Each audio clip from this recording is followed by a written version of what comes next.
வணக்கம் நண்பர்களே. நீங்க எல்லாரும் மீன் சாப்பிடுவீங்களா? உங்க வீட்ல எல்லாம் ஃப்ரிட்ஜ் இல்லாம மீனை எப்படி மேனேஜ் பண்ணுவாங்க? என்னோட அனுபவத்தை சொல்றேன் கேளுங்க. இப்போ என்னோட நினைவுல நீந்திக்கிட்டு இருக்கிறது ஒரு பெரிய மீன்.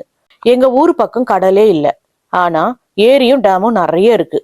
ஒரு நாள் எங்க பாட்டி எங்க ஊர் ஏரியில பெரிய மீன் பிடிக்கிறாங்கன்னு கேள்விப்பட்டு அங்க போய் சுமார் 5 கிலோ வெயிட் இருக்கிற மாதிரி ஒரு மீனை வாங்கிட்டு வந்தாங்க. அந்த மீனை அழகா சுத்தம் பண்ணி நம்ம சூரியண்ணா ஸ்டைல்ல தலை தனியா, உடம்பு தனியா, வால் தனியா, முட்டை தனியான்னு பிரிச்சு பிரிச்சு வச்சுட்டாங்க. அப்புறம் என்ன, அடுத்த 5 நாளுக்கு வீட்டுல ஒரே மீன் வேட்டை தான். மீன் குழம்பு, மீன் வறுவல், மீன் முட்டை பொரியல்னு வகை வகையா செஞ்சாங்க. அதுவும் அந்த மீன் வறுவலுக்கு மிளகாத்தூள் மசாலாவோட புளித்தண்ணிய சேர்த்து பிசைஞ்சு அதை அப்படியே ஒரு 5 மணி நேரம் வெயில்ல ஊற வைப்பாங்க. அப்போல்லாம் எங்க வீட்டுல ஃப்ரிட்ஜ் இல்ல, அதனாலதான் இப்படி செஞ்சு சேமிச்சு வைப்பாங்க. அப்பதான் மீன் சீக்கிரமா கெடாம இருக்கும்.